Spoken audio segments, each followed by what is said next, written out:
Quickly introducing the topic for the moment. This is an insightful panel discussion. The topic for the moment is entertaining young audiences with new age content. I'll repeat the topic for you all once again. This is entertaining young audiences with new age content. I'll first invite on stage our honorable moderator for this session. Ladies and gentlemen, please give it up for Arati Singh, CEO, Good Times. Give it up loudly for her, please, ladies and gentlemen. Thank you so much. Pleasure to have you over here. For this panel discussion, she's going to be joined on stage by Mr. Amog Dusard, Head Content, Amazon Mini TV with us. Please give it up loudly for Mr. Amog, ladies and gentlemen. Thank you so much. We also have with us Mr. Vijay Koshy, President TVF, with us over here as well. Give it up loudly for Mr. Vijay, ladies and gentlemen. Thank you. We also have the honorable presence of Mr. Saurabh Tewari, CEO, Parin Multimedia, with us as well. Give it up loudly for him, please. And of course, one of the finest actresses, very humble, very sweet, always a fan's favorite. Give it up, ladies and gentlemen, for the one and only Barkha Singh as she joins us over here. Thank you so much. Very happy to have you always. Come.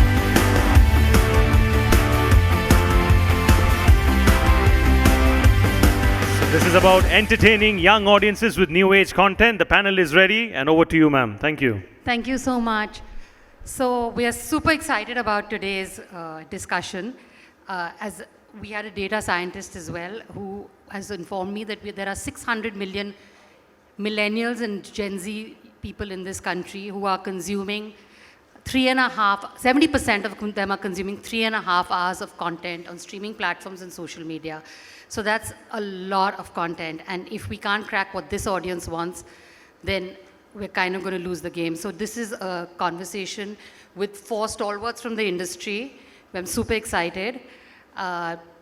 We just want to know what India is watching right now. Vijay, would you like to answer that, since TVF has seemed to figure that out?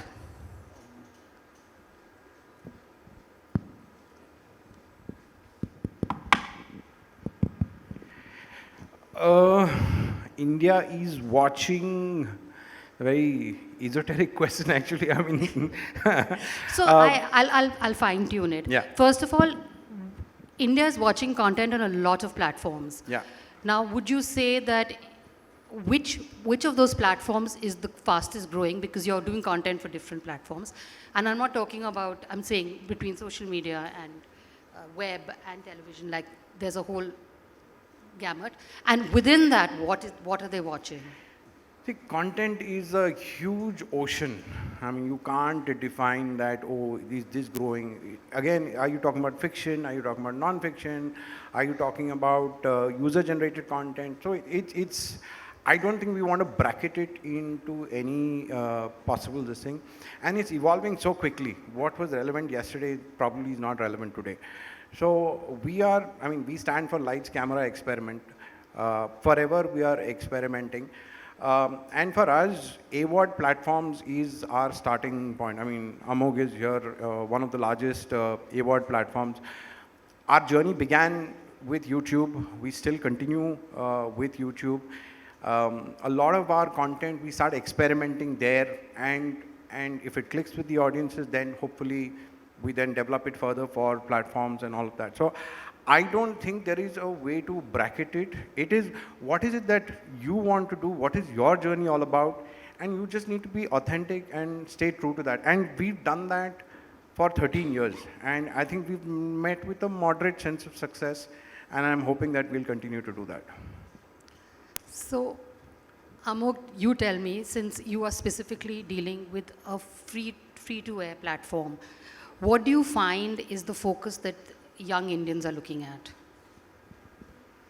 I think I should first start by saying that, at least barring Barkha, 3 of us grey-haired people are talking about young people and their preferences itself is a irony of sorts. But I would just want to add to what Vijay mentioned. What has also changed is the use occasion itself of content consumption. Which is primarily with smartphones, and we've all heard about data prices and how they have come down and people have access to video, like pretty much carrying a television of your own. which is a big change, probably doesn't get spoken about as much, but the occasions at which people can now choose to watch content has dramatically changed, which used to be just a drawing room with TV and probably for the 2 hours in the day or 3 hours in the day. Now, all through the day, every possible micro moment is becoming a content consumption moment. And I think that is giving rise to different kind of content that might get consumed while you're commuting to work, when you are free late in the night watching your favorite show, or you're waiting at a doctor's clinic. So I think as more and more kinds of content is coming out in terms of genres and formats and resonance, they're also fitting themselves into this jigsaw puzzle of what is working when, in what mood state and what occasion in the day for consumer. That's very true. Multi-use versus single-use video. Saurabh, I just wanted to know that when you choose concepts, how do you ensure that young audiences will like it? You know, the way audience is evolving every 6 months, 1 year, I think the process also accordingly keeps on evolving. For example, I feel, you know, Amog and I worked on a project together for a project which we created for Amazon Mini, which was called The Hati Ladke. Now we had lots of debate about this whole thing, that what exactly the show should be called. Should we call it The Hati Ladke? Will it be aspirational enough? And that was the chance which we took. And I guess the show resonated from the title itself till whatever content which we made. What I'm trying to say is there is a big shift which is happening within the audience as far as you know, content is concerned when it comes to youth especially. There was a time when youth was fine with you as an us, telling any story which we wanted to tell in a particular manner. Now they want their stories to be told their way in their language. So neither the language can be ours nor the way can be ours. So, and also, you know, there was a time when most of us came from, you know, tier 2, tier 3 cities, and not from Bombay or Delhi, or like I come from a city like Lucknow, okay, which might be as big as any other, you know, upcoming metro, but the scenario was not like that 20, 25 years back. I had friends who belonged to cities like Badaयूं, Bareilly, Fatehpur. So there was a time when, you know, there was a problem in even telling your friends when you migrated from a smaller town like Fatehpur to Bombay. One would say that, oh, I belong to Delhi, I belong to Lucknow. Nobody will say that I belong to, say for example, Fatehpur. Okay. Now the thing is, there is no shame. Okay, you very proudly say that this is my legacy. You have to tell my story. Okay, if my father was working in some small hospital or a government job in a small town there, then I have my own legacy, I have my own story. I will call my story an aspirational story. So now we cannot sell aspirational stories to them. I think that's one big thing, a change which has happened. And I think that is one lens which we have to keep in mind when we are shortlisting concepts. That's great. That's true, actually. Barkha, can you highlight a little bit? You know, when we grew up in the 90s, I mean, some of the grey folks here, for us, we are not exposed to international content and all of that in a big way.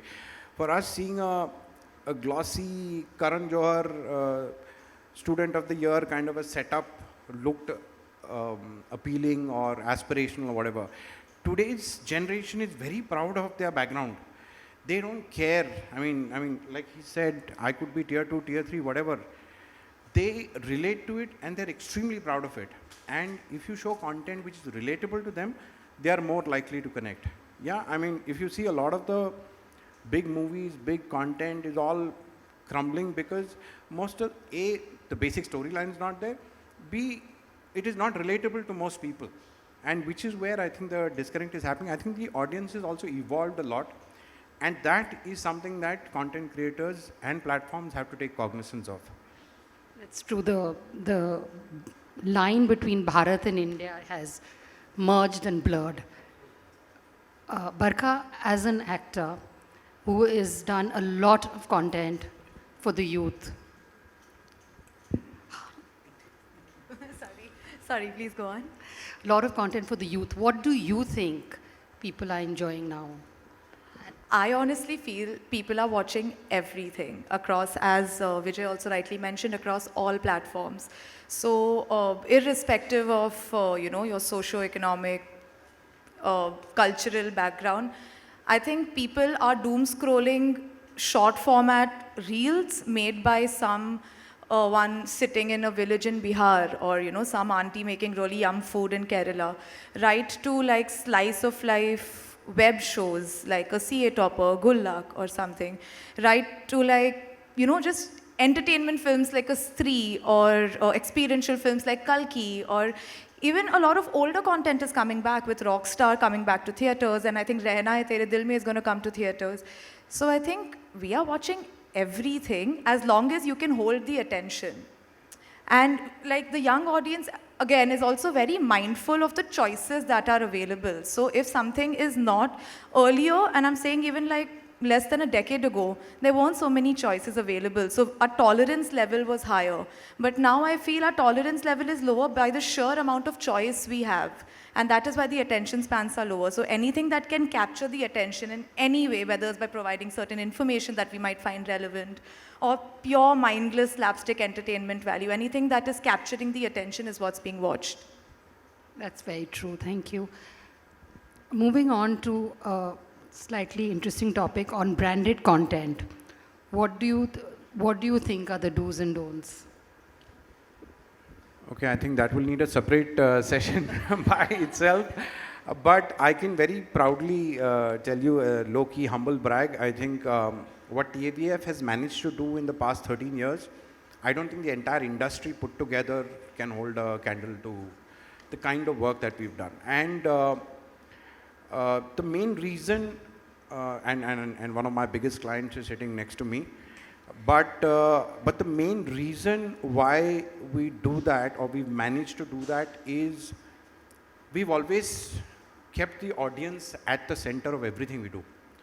And I go into a client meeting, be it Procter, be it an academy, be it whoever, and we tell them that, hey, you are not my biggest client is my audience. And we will be true to that. So I think that is what has helped. I mean, my advice to brands and clients and partners is, be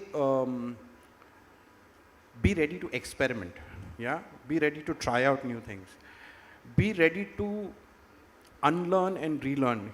The thing is, a lot of CMOs who've spent 20 years in the business, unfortunately, have reached a stage where they think they know everything.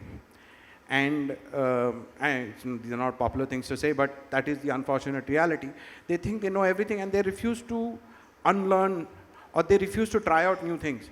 They will talk about something that worked on MTV 20 years ago, but they are not willing to accept that the digital ecosystem is completely different.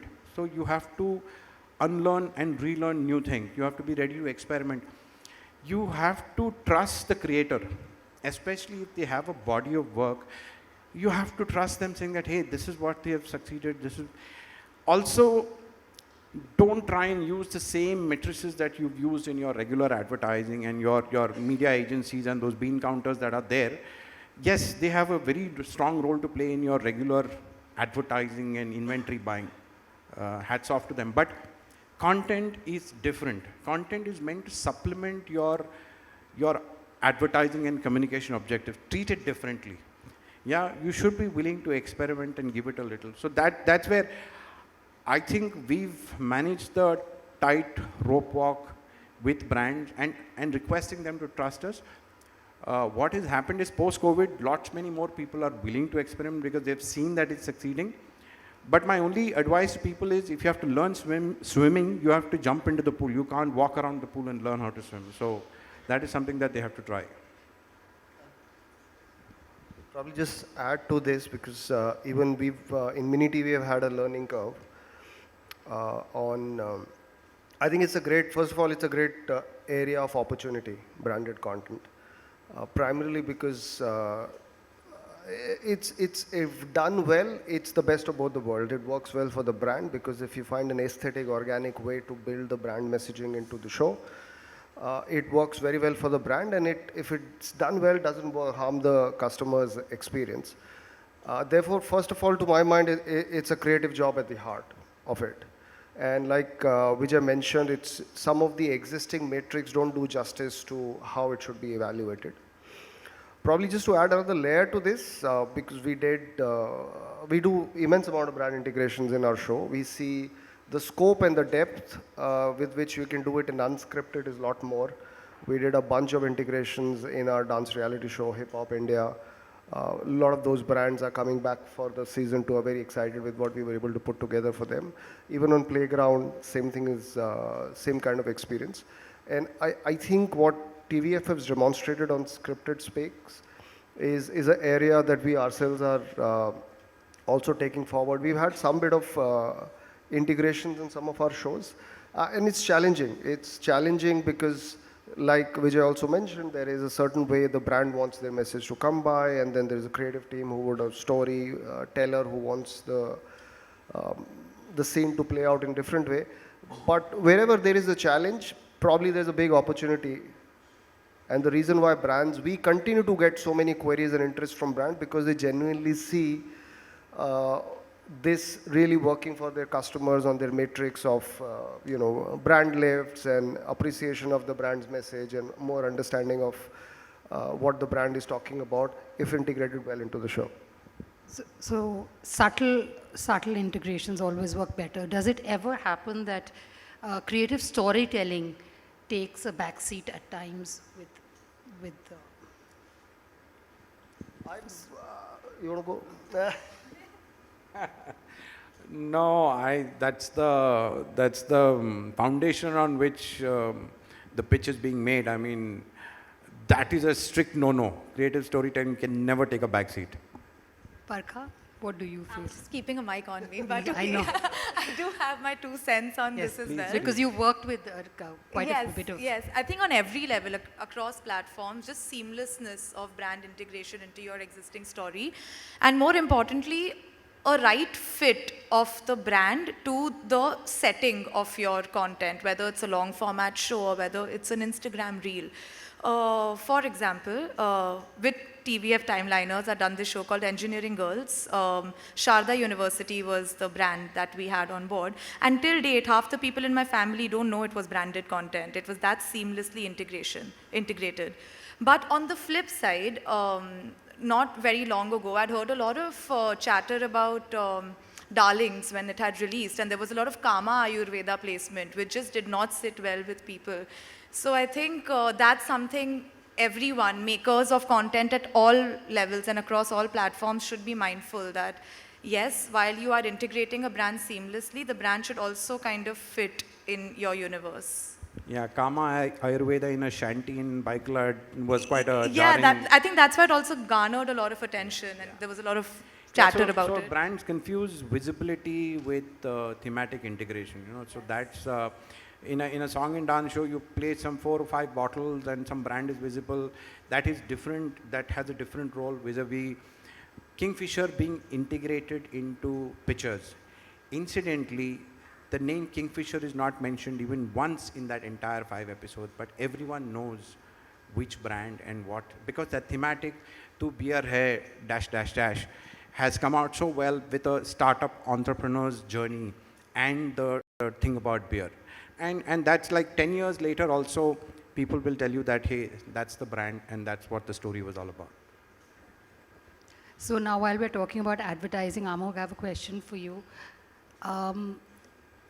SWOD versus AWOD, like subscription-based or advertising-based, what do you think in the long run works for young audiences?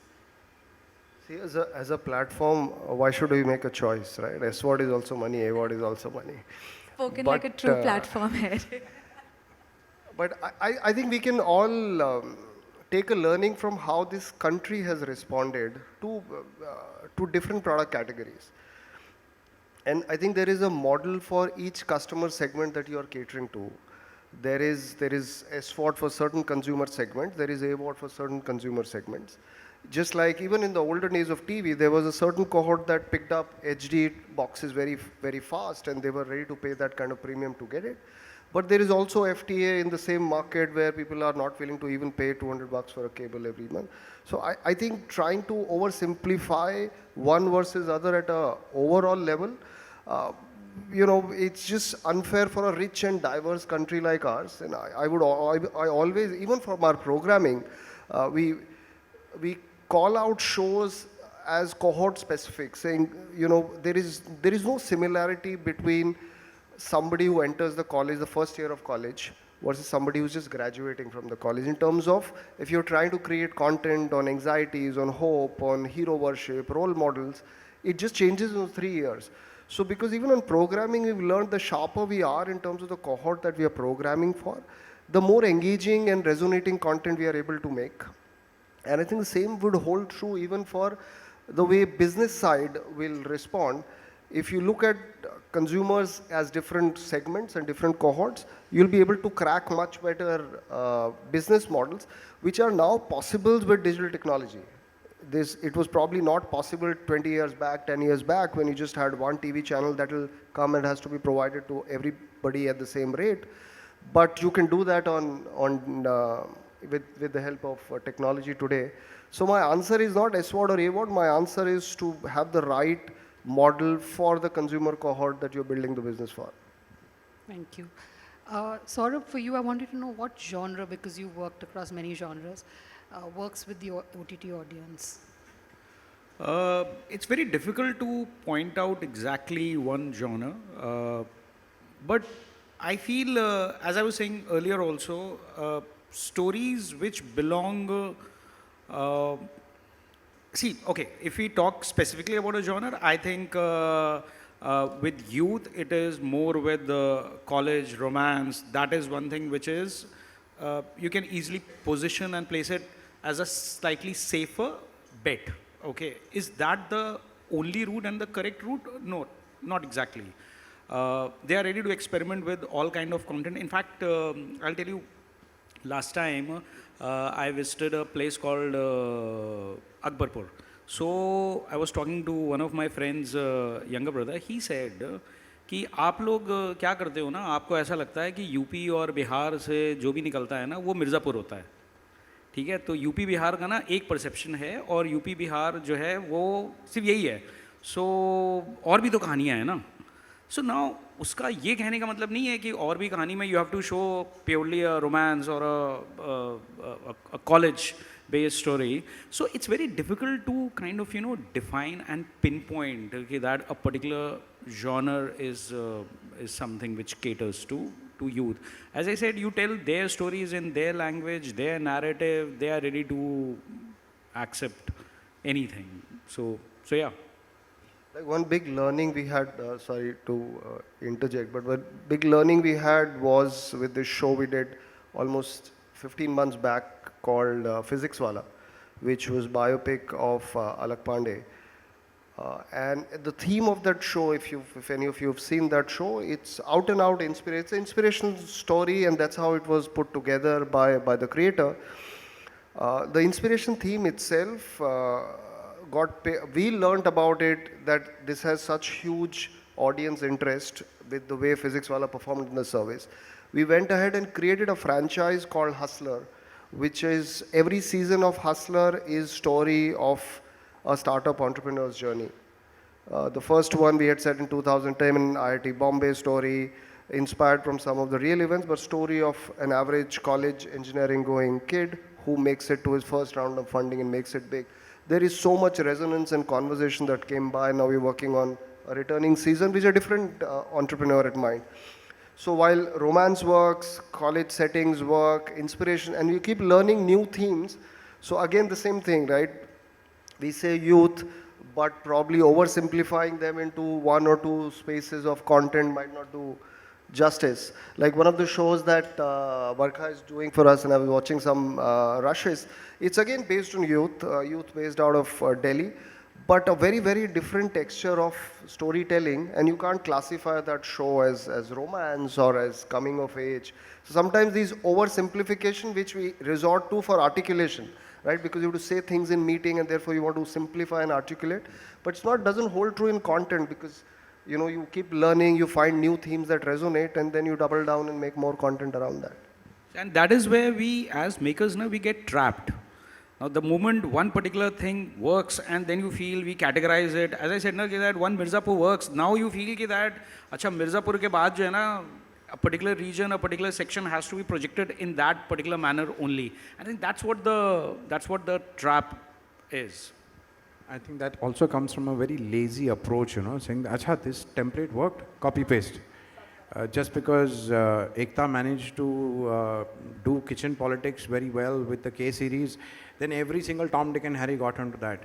But Balaji did that because they had the right insights, they knew what is working, and that's how they succeeded. And that is something that a lot of creators look at it as a business. They don't look at it as, we have a purpose, we are here for storytelling. If you're authentic and true to yourself, I think the rest of the journey will be simple.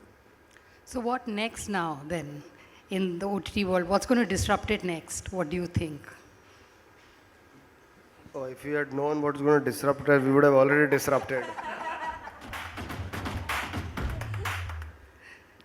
I'm just looking at Vijay sir and saying next round of shows that TVF is making for us Will be disruptors. need to be disrupting, sir. No. So for us, I mean, we've been around for a while. We've kind of had a reasonable amount of success in the young adult space.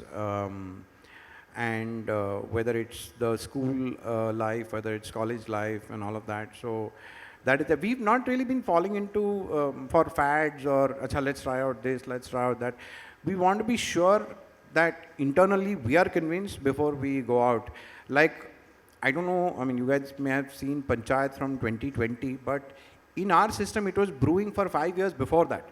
So we keep discussing, marinating, reviewing what is working, what is not working. And trust me, those 5 years, we took it to a lot of platforms, and most of them said no.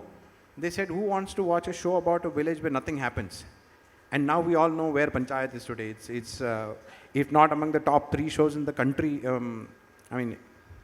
Yeah, also, I think there will be lots of regional content which will be coming. That is one space which we need to, like, you know, wait for, watch out for. Because with the, you know, the kind of content which is coming from Malayalam cinema, the way people are reacting to it, taking it up, I think that is something which is going to happen in next 5 years. Language will no more remain a, you know, a barrier. It will not be a thing. We'll be sampling anything and everything coming from any part of the country. I think that's where the game lies. Barkha? I mean, they've said it all honestly. I don't have anything more to add than this. But I think probably one more area where we don't know in what form and shape disruption might come. But if you look at content creation journey, technology has played a big role so far in the way we film and in the way we do post and VFX. I think with what we all hear about, I think more areas of content creation might be influenced more stronger than what they have been by technology. I honestly don't know, jury is out. I don't know in what form and shape will that come in.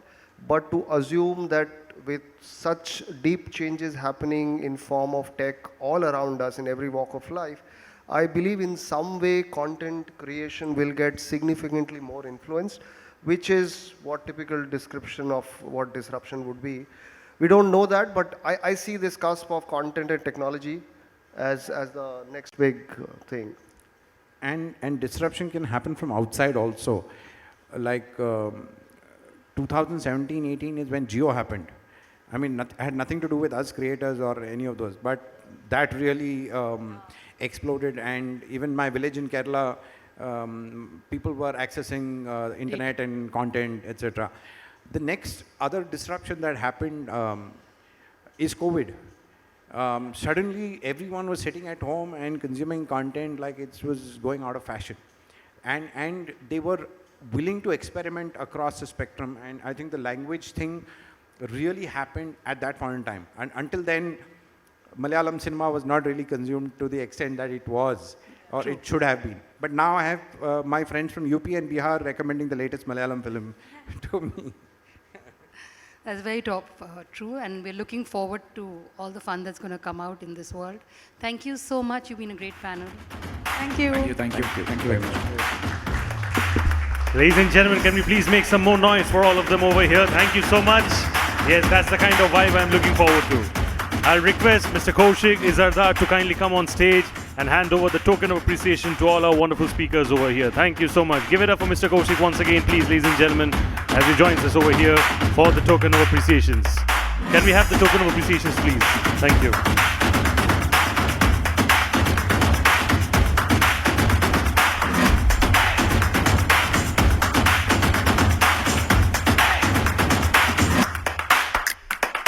Give it up for the ever so pretty and charming Barkha Singh, ladies and gentlemen. Wonderful actress, my dear friend, somebody who speaks very, very well.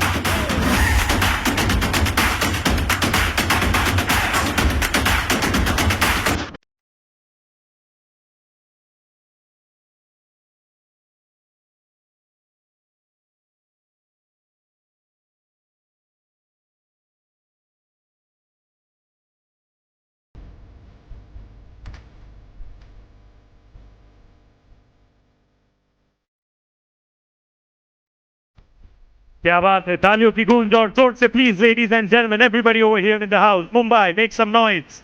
I request all of you to kindly please come forward and pose for a group photograph. Over here.